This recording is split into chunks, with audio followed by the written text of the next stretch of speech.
My name's Lauren, and here are the 5 pieces of Croatian news that you should care about this week. The new Samobor RC zone, a €100 million investment spanning 43,000 square metres, has now opened its doors. The first phase of the largest Croatian logistics and distribution centre is finally done and open. 5 tenants will utilise the 43,000 square metres of space for their various logistics needs. Parallel to the opening of the first phase of the new zone, work began on the next phase. Upon completion of all those works, the new complex will span an area of 86,000 square metres, making it the largest logistics and distribution centre in all of Croatia. The number of work permits issued to third country nationals has continued to fall.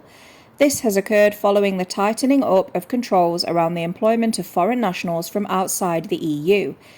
According to the latest data from the Interior Ministry, for the first 5 months of 2025, their number has been lower for the second month in a row than it was last year.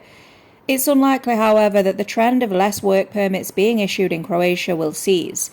Their duration will also be extended to 3 years as part of the aforementioned amendments. Croatia has now officially ratified the Global Oceans Treaty, and Greenpeace has welcomed this unanimous decision. By ratifying the treaty, Croatia has joined the ranks of countries that recognise the crucial role of the world's oceans and seas in climate stability and the conservation of biodiversity. Greenpeace has now called upon Croatia to actively participate in the implementation of this treaty.